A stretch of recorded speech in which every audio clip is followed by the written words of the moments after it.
Hello, everyone. Welcome to Fishin, the podcast where we discuss Arena's most competitive tribe and help the whole community become better Merfolk players. I'm Kody, one of the co-hosts of this show, and not Kody Smith on Twitter.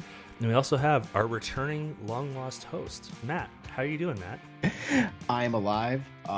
Thank you all for tuning in tonight. And I'm sorry I missed last week. It has been a little bit of a crazy week in the Matt household. It started off last Monday with our dryer dying. So I had to take my son to the laundromat, which was a experience all of its own. And also my wife caught the flu on Monday. But that wasn't the family emergency that Kody alluded to last week. My wife was actually in a very serious car accident on Tuesday. Her car was totaled, and it was a 3-car accident. Thank the fishes that no one was hurt. But there was a lot of pieces of our lives to get picked up. And Kody was awesome with being very flexible. And I think this was actually I missed one more. This is the second recording I ever missed. This is the first one that was very random, though. So I really appreciate everybody stepping in and taking care of everything. And I'm really sad that I missed talking legacy. But my life is back together. My wife has a new car. Everybody's safe, happy, healthy, and that's all that really matters. And I'm ready to talk some Magic. Yeah, we definitely. We said it on that episode, and thank you again to TuxDev for yes, thank you, TuxDev. I really appreciate you stepping in. Yeah, he was just like, yeah, I can do it whenever you need to do it, and so thank you again so much to TuxDev for stepping in and doing all the co-hosting and again, Matt, we're glad to hear that your wife is doing well, and that's definitely the family means more than a dumb little podcast, so that definitely takes priority for sure. No, absolutely. There was one good thing that came out of it, though. So I think it was on Wednesday night. I was going through our finances of trying to figure out how we're going to afford everything that's going on in our lives, just trying to get it back together. And I got really, really down and frustrated. So I just downloaded Arena. And I have been playing it constantly since, just to kind of like get my mind away from things. And it's been really nice because I think Kody and I have alluded to before that it's really hard for us to get out and play paper Magic. And it was really just fun to be able to hop on and play some really quick games. So actually tonight our topic is going to be Arena. So really, really excited about that. And I think going forward there's going to be a lot more to talk about with Arena. I think it's here to stay. Yeah, no, and we'll definitely get into it, but Arena is definitely, as you said, it's a great way to get just like lots of games in. You can just kind of log on, jam out 10 games, and kind of like feel like you played Magic. Exactly. And so it's not necessarily like I would say 100% there yet, but we'll get into that. We do want to thank all of our patrons for supporting us at patreon.com/fishcastmtg. You guys are outstanding and amazing, and Matt and I have been brainstorming. We've got lots of stuff coming down the pipeline. We've been casting 1 blue on the end of our opponent's turn. Yes. All night. Yes, and again, a little bit of pondering to shuffle away some bad ideas. If you cannot financially support us, we totally understand that. We can barely financially support ourselves, but you can support us for free by subscribing to us on YouTube, following us on Twitter, interacting with us, telling friends, and rating us in the iTunes podcast app store. Those ratings really do help push us up. The other way that you can support us is by going to twitch.tv/fishcastmtg. You can use your Amazon Prime sub to help support the channel financially as well there. Or you can, there's a whole bunch of other things that we do. So yeah, just hop on there. Or just watch it. Yeah. I'll be honest with you. I don't watch Kody's streams live. I have a little bit of trouble doing that, but I would follow on either YouTube or on Twitch the replays, and he is doing a phenomenal job. It's actually a lot of fun to watch. I like how he really maps out what he's doing, why he's doing it, and he calls himself out when he misplays. So it's one of those things. It's kind of like the learning curve. Like when we first started the show, we started out with Cody saying, "I'm learning to suck less at Merfolk, so you don't have to." And it's kind of where we are right now with him streaming it. Is when he makes the misplay, he points it out and he talks about what he should have done instead. So, or if he's making the correct play, he does it as well. And then if he does misplay and he doesn't mention it, I critique him later on. So he And still gets a slap on the wrist. Don't worry. oh yeah, no, I definitely get called out on it, and that's great. Like, please tell me, when I miss things. And I sit on my porcelain throne in the morning watching Cody play Magic, taking notes on my phone. yeah, and it's one of those things that Little mental picture for you. yeah. Thank you so much for that, Matt. It's one of You're those welcome. things that, just talking through lines of play can be helpful. It's just the mental exercise of going like, well, we could do this, but our opponent might have this, so this is the safe line of play based off the information we have. And so just talking through it and kind of going through it that way is very helpful for me, but it's also helpful for literally anybody who watches it. If you are a Merfolk player and you want to get better, this is the way to do it, is to either to jam games yourself, but also, you know, talk through it with people. And if you're in the stream, guess what? If you're in the chat, then we can discuss it together.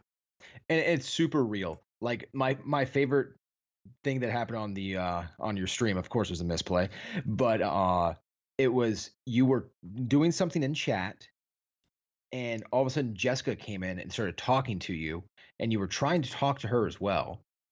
And then Hmm. all of a sudden you end the turn. I'm like, he didn't play a land. And then you're like, oh crap, I didn't play a land. It was just really funny. I'm like, oh my god, I totally saw what was going on.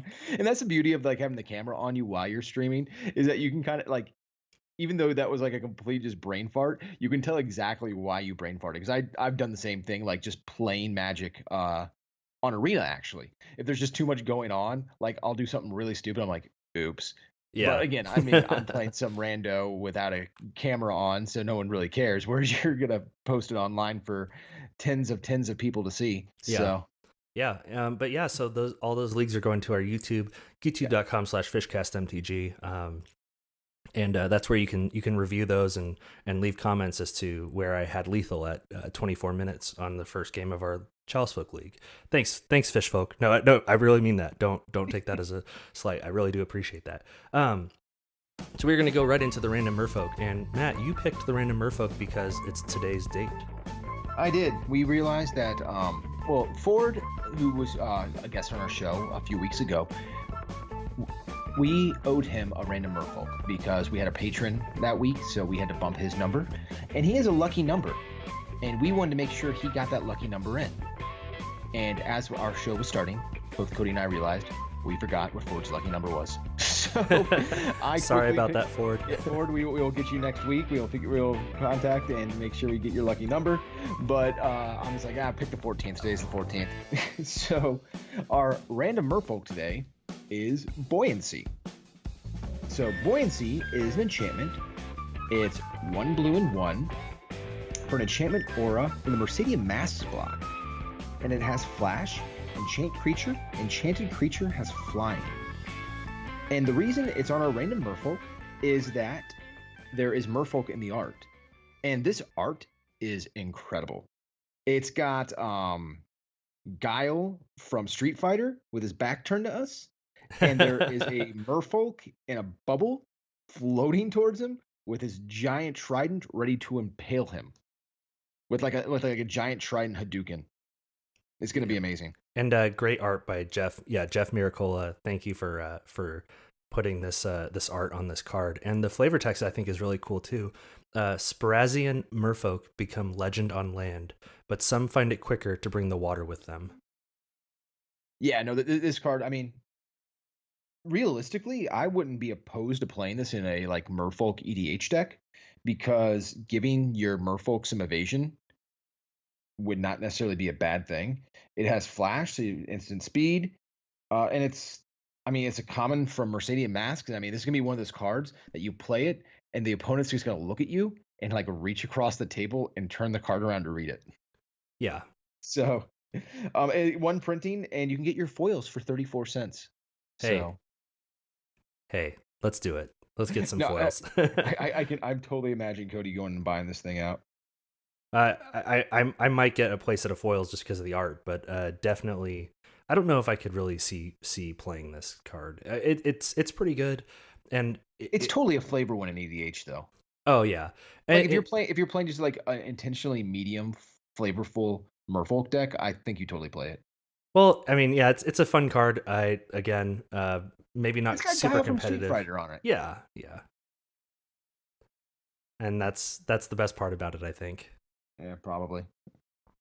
All right, I mean, the art's amazing. yeah. So So we're gonna go ahead and jump into or dive in to our main topic. stay on flavor. Yep, Stay on flavor. we're gonna talk about Arena. What we think about it, we both had. I mean, I was in the closed beta, so I have a little bit more time on Matt. But Matt has been able to get his fins wet, as it were, in the world of Arena.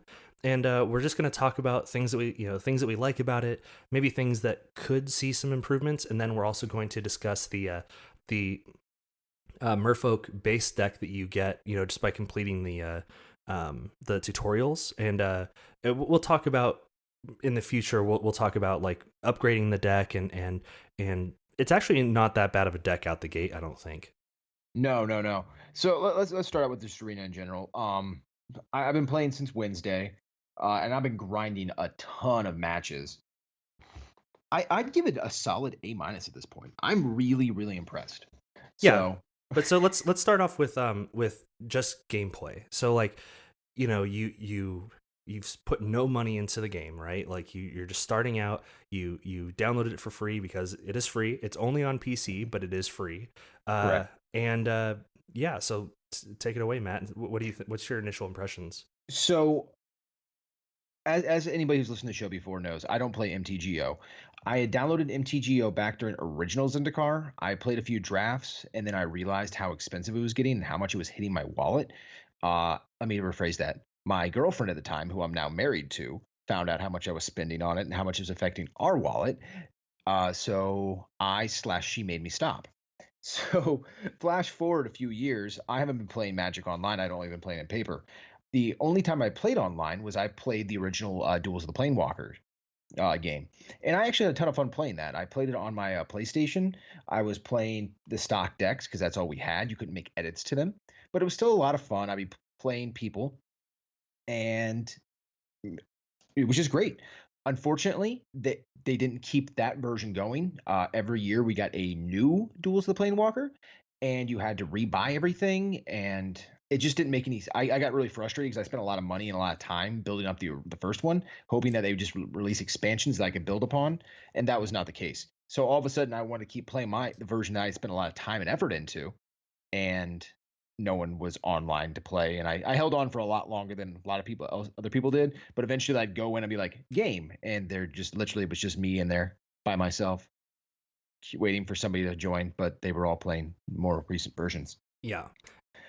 So flash forward to now, Arena. Arena actually gameplay wise is very similar to Duels of the Planeswalkers. It makes it the way it's set up makes it very, very easy for anybody to just kind of play. You can either have auto tapping, which the AI for auto tapping is very, very smart. I've left mine on auto tap, and I think only one time has it screwed me on my mana. And it forces, like, if there's only one single target, you don't have to select it. It auto selects your target for you because there's nothing else to do. If there's a card in your graveyard, like if you're using a jumpstart ability, it doesn't make you like remember that it's in your graveyard. It puts like a secondary hand up for you to remind you that it's there. If opponent's card is revealed, it just keeps it revealed for you, so you know it's there. So you don't have to take screenshots and do stupid stuff like that. So it's very, very user friendly. First, so I mean, tip of the cap. I mean, Wizards has done a great job, and I mean, so it's like Duels of the Planeswalkers, but with the visuals of Hearthstone. And again, I have very, very limited experience in Hearthstone, so I'm gonna let Kody probably talk about this a little bit more. But the actual visuals that you see are just absolutely fantastic. I agree. The visuals are definitely a huge upgrade. So I was also a duels player, like you said, and I kind of went up through them, 2013, 2014, 2015. Then they came out with just duels, like Magic Duels, Mhm. and Magic Duels was going to be like, they're like, this is it. This is our next digital offering. This is it. And they actually did add expansions, like they went through Battle for Zendikar, they went through Magic Origins, and they kind of kept it going for a while. And so I actually invested money in that, like buying cards, or buying like gems and stuff so that I could buy packs and build the decks that I wanted to play. And it actually was a lot of fun. But kind of where Arena is different than Duels is, while Duels was kind of trying to have this like arcade feel, like kind of like if you ever played like NBA Jam, like it's like NBA Jam or like He's NFL on Blitz. fire. Yeah. Boom shakalaka. Yeah, like if you sit and you play like a full like game of like MLB 2019, right? That's going to take a long time. But like if you play like a sped up version that kind of shortcuts a lot of things for you, that's what Duels was trying to do, but just kind of ineffectively. Yeah. And they still had like timers, which were very slow, like very like World of Warcraft. You have to wait for things to cool down. But part of that is like you have to respond to spells. You have to give your opponent time to respond. So it's really hard to show that without having a timer. Mm-hmm. So when Hearthstone came along and basically just blew up the digital trading card game market on its own, it showed that like there are ways around these things that are a lot more elegant than things you've tried. And so Duels, while it was great, it was fun. I had it. I mean, even the most recent version you could play on iPad or iPhone, and I believe on Android phones as well. There was no cross compatibility. So like your collection on your phone was different than your collection on your Xbox, which was different than your collection on your PC. No Mac ever. None of the Duels were ever on Mac. So I just recently got a PC so I could stream, but that. So it was basically like I just played on my phone. I don't know what Stainless did. Stainless was the company that made these games for Wizards, but they were always so slow and so resource intensive for how ungraphically complex the cards were. And it's like I would play a game and it would drain my iPhone. This was like brand new, iPhone 7. It would drain my iPhone's battery about 10% to play a game. And that's just ridiculous. And my phone would get hot. And it's like, this is 2016. Like what, like what's going on? But I mean, obviously this is a version that I think addresses a lot of the problems that they had with Duels, which was, it's a little slow. So like, even though you're advertising it as this quick way to play Magic, it's still slow. You can't shortcut things because when you're playing paper or like with a friend like Matt and I do on Skype, it's like we can shortcut things because we know, we know how the shortcuts work. And like you said, like just auto tapping your lands, like a lot of times those little shortcutting things help shave precious seconds, and that's what makes the game more engaging. No, absolutely. One of the things that's also really nice is that there's no chat box. I'm sorry. I don't like the open chat box because there's just too many trolls and too many awful people out there. And that's one of the things that really turned me off to the original MTGO when I played it. It was just people were just constantly complaining. So again, I'm super happy not to have a chat box, so I can actually just enjoy the game of Magic and not have to worry about any of that. I know some people love it, so maybe in the future they should have a option to have it added on. But other than that, I mean, it's great. I mean, there's nothing wrong with it, especially for being a beta. I mean, I can nitpick it, and I'm sure Kody can too. But even some of the stuff that people are nitpicking, like the economy, so far the economy really hasn't bothered me that much. Well, so basically, what we'll talk about the economy here real quick, but let's finish up here on the aesthetics. Oh, sorry. No, so in hand, your cards look like regular Magic cards, and this is for people who've lived under a rock for some reason and haven't seen it. Sure. If you have it, go download it. It's free. It doesn't cost you any space bucks.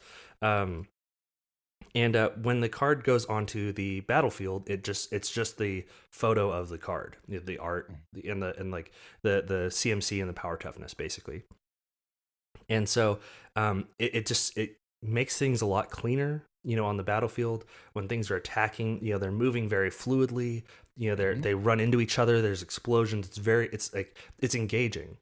If And you play a mythic or one of the chase rares, an animation will take place that actually looks pretty decent. yeah, and while I like Magic Online for being able to just jam games, like I can just jam games of Legacy now, which is great. It's kind of hard to watch if you're not invested in it already, if Oh, it's that makes impossible to sense. watch. Like, yeah, no, absolutely. If you're not already a Magic fan and know what's going on, you'll have no reason to watch MTGO. It'd be boring as heck.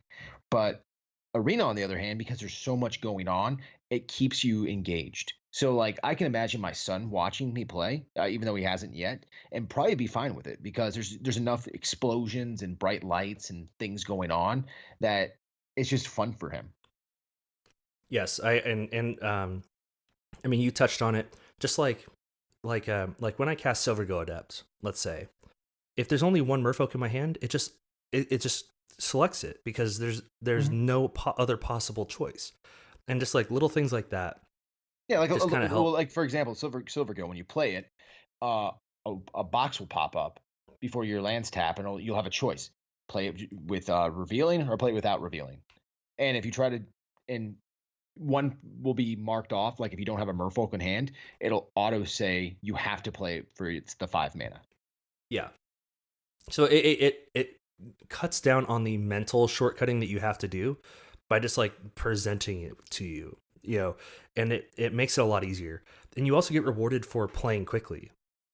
Hmm. So there's a little timer. There's a timer that kind of goes because obviously you have to watch the clock. You have to you have to play at a reasonable pace. But if you are playing at a reasonable pace, it gives you these little like time banks, and basically you can use those for like if you do have to go in the tank. You have extra time that you're not punished. For taking extra time to think about a play. But like in turns where it's like land go, you don't need to sit there and wait for a timer for your opponent to respond and say they have nothing to do like you had to do in duels. Well, and the nice thing too is that if there is no possible play you can make, it just auto passes the turn for you. It doesn't let you just like play around and like pretend. So again, and that takes a little bit away from it. It's like you can't like bluff plays as well. I guess that'd be Yeah. my only concern. But it also speeds it along, so your opponent doesn't have to wait for you for a minute 30 to not do anything, even though you only have 3 lands in hand. Well, you can set stops. So I mean, if you set a stop, then it'll stop at that no matter what. Fair. Um, the biggest nitpick that I have right now, and this is like a minuscule nitpick, is I can't like my opponents can't see if I'm flicking my cards, and that bothers me. I want them to see me flicking. So there needs to be like a little like a button that you could press to like hear the little snap of the cards. Well, so like when you see your opponent's hand, Mhm. like it's just like an outline of cards. But like if you move, you can flick your cards and move them in any order that you want, but there's no animation for it. So I just want a hand animation where like if I move my cards, my opponent can see it. That's all. Wizards, get on it. Yeah, I I don't think that's know. too much to ask. You better. I know that all those Wizards execs are listening to this podcast right now, and they need to get their behinds in gear. Absolutely. All right. So, I mean, do you have anything else you want to say about that? I mean, we can kind of go into the economy and like how you get cards. I Yeah, think yeah. that's I probably the wanted to next talk about thing. the economy real quick. And I don't want to hit on it too hard because I think a lot more people have talked about this and hit it pretty hard, especially since the beginning. The economy it's kind of a freemium game, to be completely honest. You can play for free, but to get better and to get better cards and do it faster, you have to pay a little bit of money. And so there's gold and gems. Gold is the free currency that you get that you can play around with, and then gems is you actually have to put in real clams to actually get that kind of currency. The problem that a lot of people have is you can't your gems never equal out. I think somebody figured out that no matter what, you can never go down to 0 gems. no matter like how you spend your gems. Yeah, Tolarian Community College, again, we mention him basically every episode, but he did a video where he talked about the, you know, like there's no clear definition as to like, X number of gems is equal to X number of gold.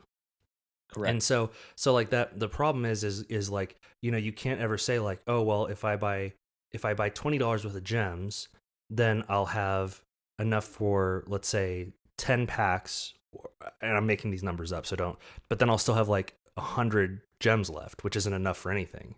Hmm. And so it's like there should be a way that those even out, so that if you're, putting $20 in, then you're not just sitting there with like, 50 cents maybe, but that's still lost value. That's money that you put in that you can literally never get back. No, no, I agree, and I understand those complaints. The biggest reason I guess I don't have as much of a problem with it is it seems like the game is set up where they give you enough free stuff or just rewards for just playing that it doesn't prevent you from actually playing the game. And since you can't buy singles, you have to buy packs and wait for wild cards. I think it's okay. Like for example, I've been playing for 3 or 4 days now, whatever it is, and I decided day one that I was going to build a competitive standard deck, and I chose to play Esper Control. And I've almost built the complete standard deck, and I've put in $5. I wasn't going to spend any money, but I bought the $5 starter pack thing where Yeah, I got a that's bunch of core, and I got, I think, what, 2,500 gems or 1,500 gems. It was enough for I was able to play a sealed event and have like 500 left over.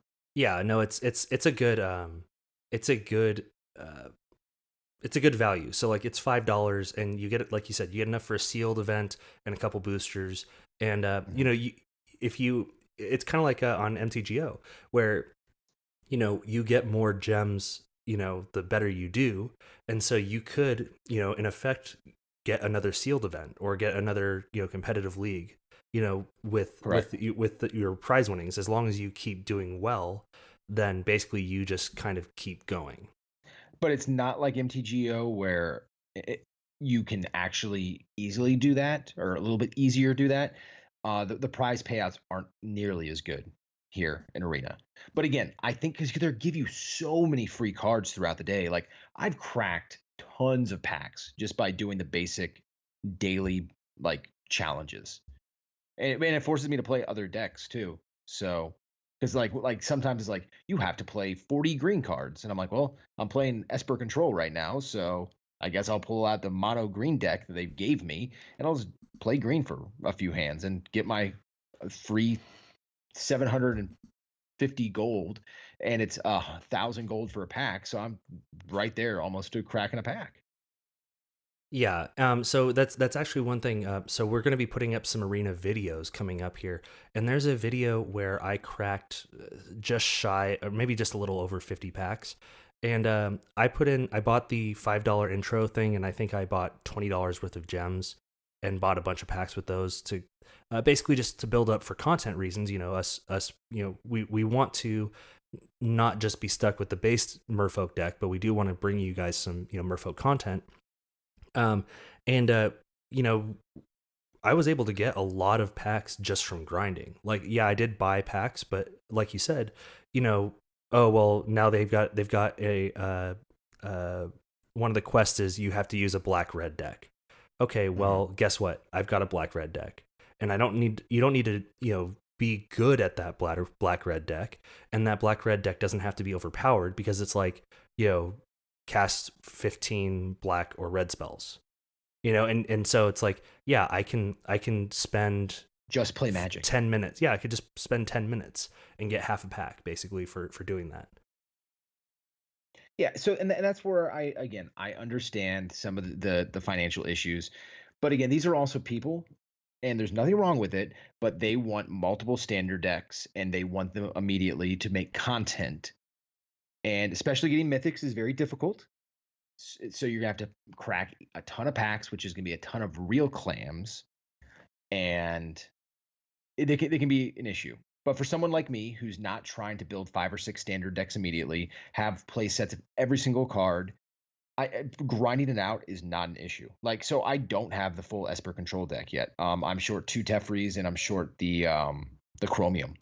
But I've put in replacement stuff for that now, and I'm getting closer to grinding out another mythic wild card. And when I do, I'll get another Teferi, and I'll just keep moving forward. So no, it's fine. So and it's also set up where if you're new to Magic, they just give you enough cards that you can just play, and you don't have to worry about that. But again, if you're somebody who's more experienced and you want to grind it out, or you just want to buy into your decks, it's not that difficult to do. Yeah, and again, once you get those wild cards, you can just exchange those for any card. So saving up a few, just opening packs number one is great for just building up your collection. But once you hit that four of that card, then it helps towards your wild card progression. So that's kind of how you get those. Correct. So one thing and I'm taking it that there will never be trading and there will never be singles for sale, because they're going to want you to stick with this wild card system. Mm-hmm. Again, unless they change their currency and their economy completely. But as I can tell right now, we will never see trading and we will never see singles. So going in, just realize that that's not going to be something you're going to be getting here. So if you want to build a deck X, either you're going to be buying a ton of packs, either trying to get lucky or hit wild cards, or you're going to have to just grind it out and just take your time building it up. Yeah. And again, that's one of those things that we'll talk about, I'm sure this is going to be addressed. Like they already have kind of made some adjustments to the frequency of these packs or the wild cards, like when you get them. And it's one of those things that it is still a beta. And things could change. I do agree with Matt that I don't think that there will be a lot of trading. I don't think that there will be any sort of single. I really don't think there will be a singles market, because basically there's no money for Wizards if they make a singles market. No, and no, I mean, even selling wild cards, it makes no sense for them to do that. They're going to make more money selling random packs. Yeah, I mean they want you to spend their proprietary currency in their store opening packs so you can get your wild cards, so you can get the cards you need. And if you're out there or playing events, which are going to cost gems to get more packs. Yeah. Yep. No, I agree, and that's how they make money. They're a corporation, so that's how they're going to run their business. And I'm perfectly fine with that, because again, the big thing is they give you enough cards to play. So one thing we haven't touched on, and this is great for new players, and this is great for players like me and Kody who are more enfranchised, is you get 10 starter decks, 5 single colored. And actually, is it 15? Is there all 10 guilds? Yes, so there is. Yeah, so you get 5 monocolor decks, and then there's like you said, one of each color pairing of the guilds. And these starter decks are not just like a bunch of like, don't think this is gonna be the starter deck that Wizards gives away for free at your local game store with just a Shivan Dragon and a bunch of garbage you'll never play.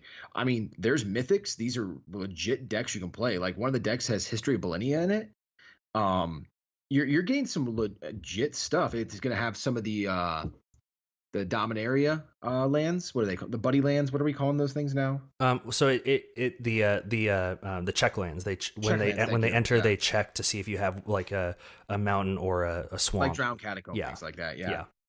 So I mean, you're getting some real rares and some real mythics in those decks. I mean, and they're just giving them to you for playing or doing tutorials. Yeah, and that gives you a way, like an upgrade path. So it's like you can test out decks that you may not have tried in the past just because you have it, number one. And that also is kind of enforced by the random quests that they have, where it's like, oh, you need a blue-green deck for this one, but you need a cast 25 white spells, and for another one. And so it's like, well, then you're kind of forced to try out other things.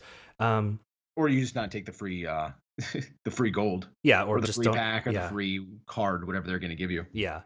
Which I don't know what you're doing if that's not what you're up to, but you have more money than I do. Yeah, well, yeah, that's a whole different thing.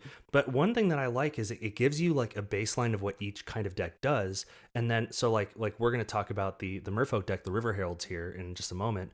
and it gives you an upgrade path. So it's like this is a lot of the cards that are in this deck that you need.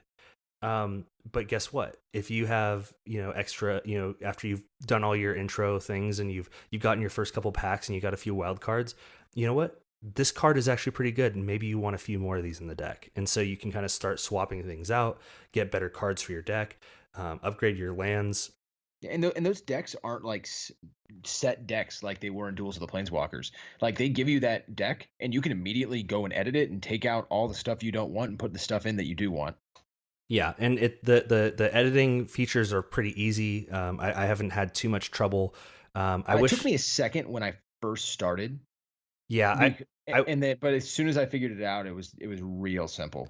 I really wish they had a better option for like having the deck up, because there's one where it's like on the side and it's just like a list, which is fine. But like for me, you can't see the whole thing. Yeah, for me, when I'm doing a video and I'm trying to like deck build and discuss, what's in this deck, it is a little bit cumbersome to have this huge search bar that you can't make any smaller. And correct, I completely agree. That's one issue I have as well, because I want to see my entire deck, because I want to kind of like get my ratios and make sure everything's good to go, and I can't do the whole thing at one time. I gotta move it up and down. So again, it's small. It's not a deal breaker by any means. Yeah, maybe move the search bar to the side. Like give me like a sidebar search, so that. But like we said, it's a beta, and they can figure out a lot of that stuff.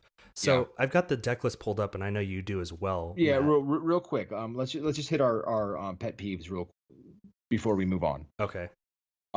So the only pet peeve I have with it so far, and again, I know it's a beta, is you can't play with friends. So I have a lot of Magic friends from back when I was in college or high school or things like that, who've since given up the game. Life happens, they have jobs, they just decided they didn't want to play anymore, whatever. And I've had actually quite a few of them, because the spotlight of Magic Arena has been out there pretty heavily, that have said they're going to download it, it's free, and they're going to check it out, and they want to play with me, and they can't. Well, when you get Danny Trejo in your commercial, I mean, that's some pretty heavy hitter muscle right there. Danny Trejo, that's true. Yeah, that's some serious star power for sure. That absolutely. But again, like I can't just play test with Kody.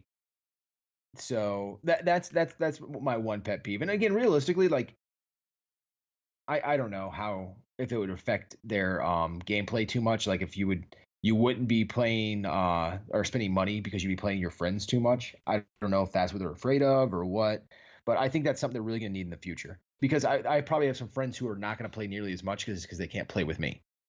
And again, but if you play against buddies always want to one up each other. So if I'm beating the heck out of one of my buddies, they're probably going to start spending some money to buy packs to get their wild cards to build their decks up. So I don't know. It seems like kind of a little bit of a fail on mine. Well, it's, to me at least, and I agree. I share that sentiment with you, because I actually have a standing fisticuffs match with the Goblin Lore podcast to determine which tribe is better once and for all. But I think that it's something that they will eventually implement, and I don't see why they wouldn't. Like one of the big things is, I mean, you can do that in Hearthstone, number one. So. I mean, you can even spectate matches in Hearthstone, which is actually pretty great. I can see that it's like, well, it's a beta, so that's not something we're focusing on right now. We're trying to get our I's dotted and our T's crossed first. But I don't see why they wouldn't put that feature in.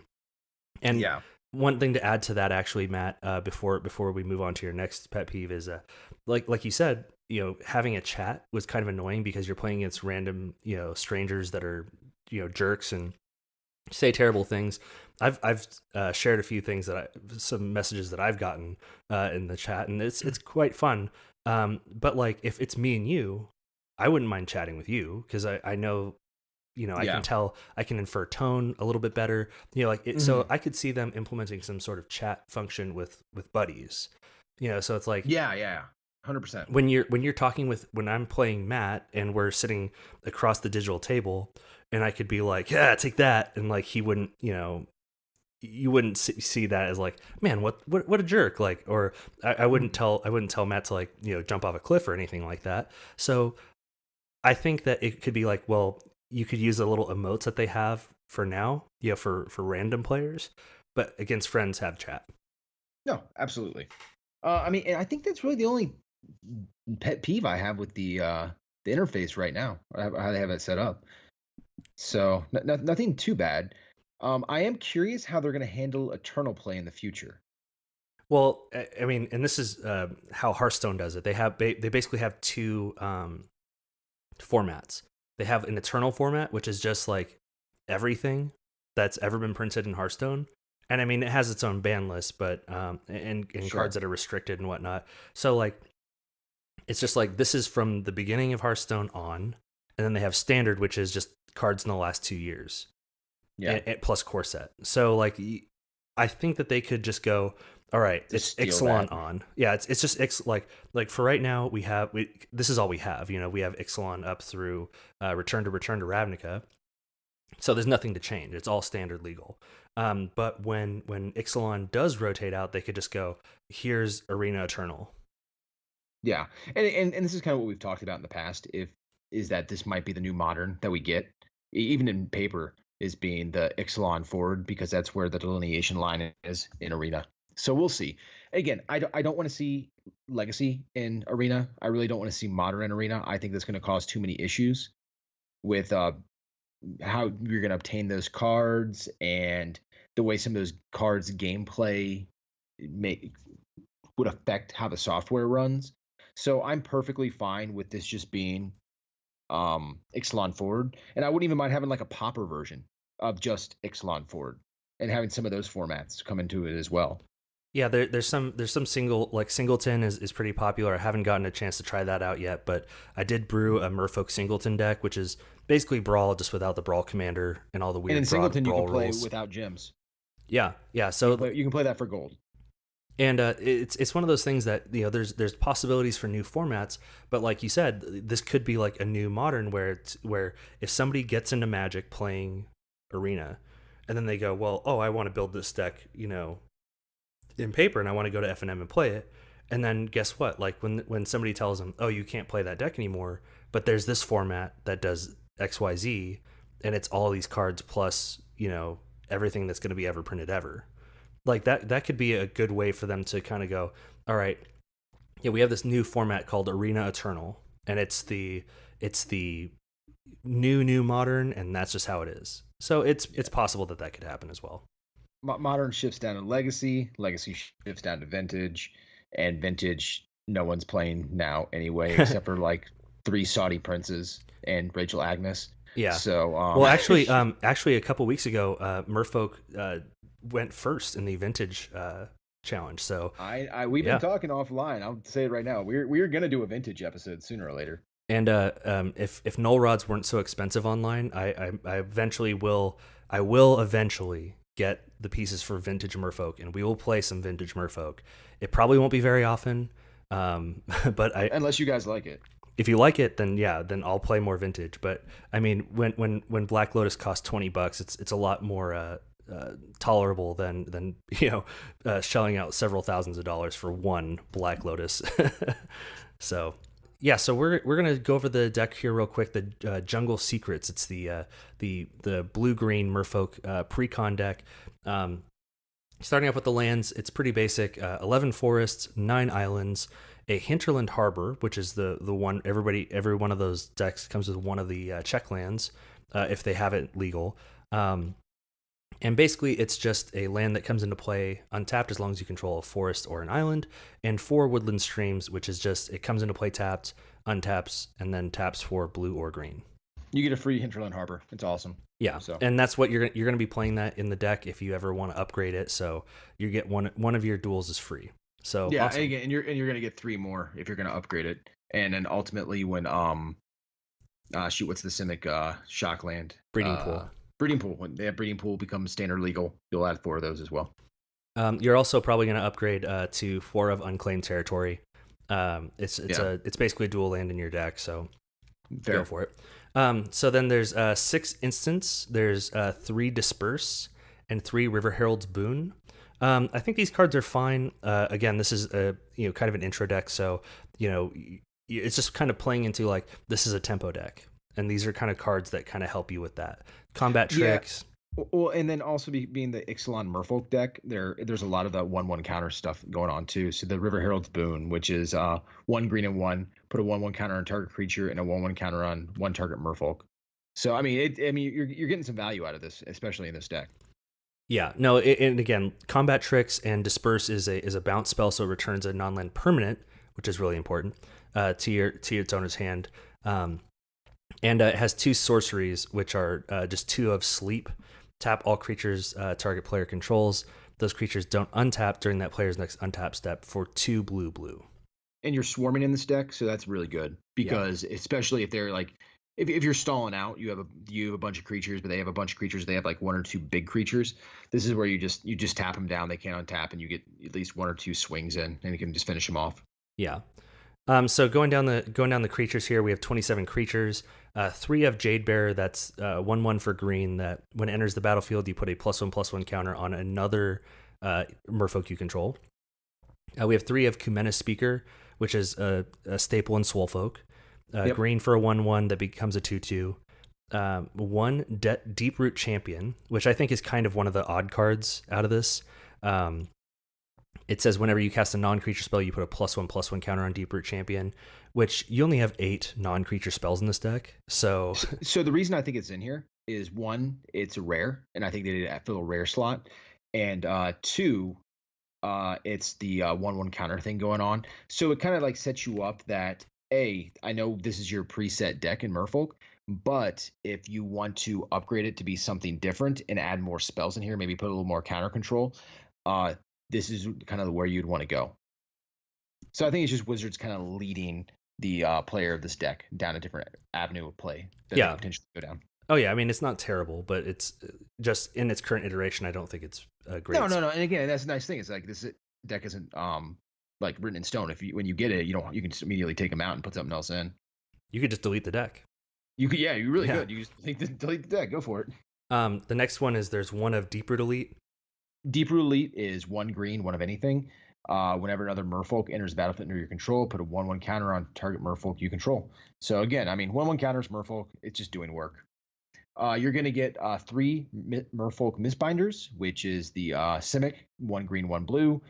For a 2/2, other Merfolk you control get +1/+1. So this is your Lord. You get 3 of them. Realistically, you need to probably take out that Deep Root Champion and play a 4th Mistbinder. Yes, I agree. You want the Lords. You want to get your dudes big. Yep. You got 2 River Sneaks. They're actually when I got this deck, I had to reread this card. I did not remember it at all. But it's 1 blue, 1 of anything. For a 1/1, River Sneak cannot be blocked. When another Merfolk enters the battlefield under your control, it gets +1/+1. I mean, we're not doing random Merfolk right now, but this actually got some really cool art in the background as well. So yeah, and this is also a kind of a staple in the mono blue version. There's a mono blue version of Merfolk in Standard that I run as well. We'll talk about it later, but keep it in the front of your brain. You get 3 Silver Gills. I'm not going to go into that. We've talked about that card a million times. Best fish. Best fish. That's the bluefin tuna. Yeah. Of this deck. 1 Jade Light Ranger. Again, this thing's just awesome, especially in this deck. And it's now actually seen some real standard play. We'll talk about that later as well.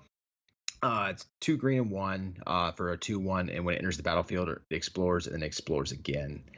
Then you have 2 Jungle Pioneers, which are 1 green and 2 for a 2/2. When Jungle Pioneer enters the battlefield, create a blue Merfolk creature token with hexproof.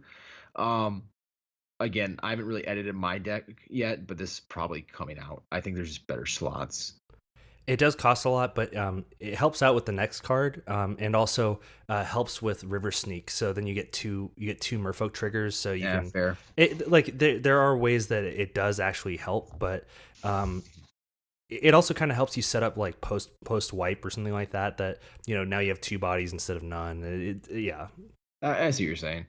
But yeah, so the next card is Kumena, Tyrant of Orzaka.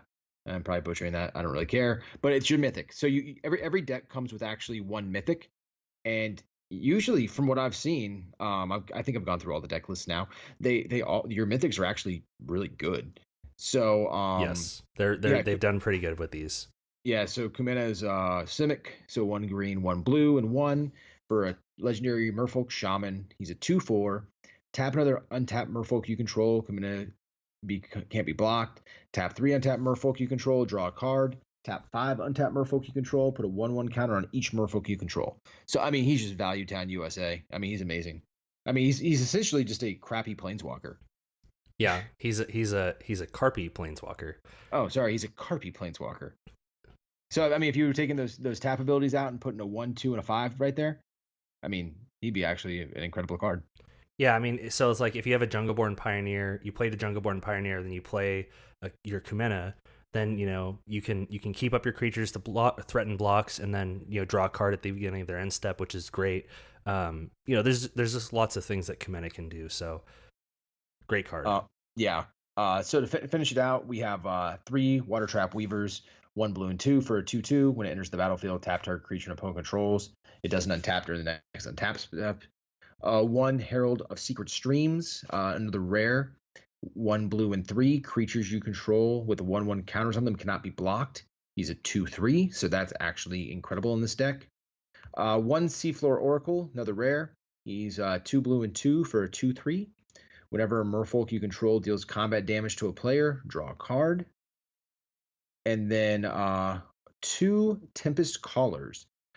2 blue and 2 for a 2/3. When Tempest Caller enters a battlefield, tap all creatures target opponent controls. So the deck is super solid. One of the things that I think I understand why they left this guy out, but I think it's kind of a huge fail, is there's no Trickster in here. Yeah, I mean, Merfolk Trickster is such a good card. I highly recommend that being one of your first upgrade options. I mean, Water Trap Weaver is great, but Merfolk Trickster is just streets ahead, as the cool kids say. Well, I mean, and realistically, what happened was, I mean, it's Jungle Secrets and all the Merfolk here from the Ixalan block. So they're trying to make it blue-green. They're trying to balance it out a little bit better amongst the colors. They're doing the 1/1 counter stuff. I mean, I get it. I get it. Yeah. So, I mean, realistically, we're going to wrap this up because we're starting to run a little long. But this deck is hands down long. Yeah, no kidding. This is hands down the best starter deck they give you. I know you were listening to people online complain about this being like the most powerful deck in Arena, the broken deck. Obviously, I mean, we got some real standard decks in there now that are incredible. So, but I mean, it's really good, and I think this is kind of probably going to be the backbone of the future postmodern Merfolk deck that we're going to see going forward. So, you don't have to make a ton of changes. I mean, you need 4 wild cards, uncommon wild cards for your tricksters. Probably at least another Kumena. I mean, you know what, Kody? We're going to need to probably spend a whole episode on upgrading this deck, aren't we? Oh yeah, we're also going to be putting out some videos discussing upgrade paths for this. We may even trick you into playing some Arena for us. Yeah, I know. Kody kind of brought that on me this right before we started, that I might start streaming a little bit, since I'm actually being not an old man and using my computer to play games now.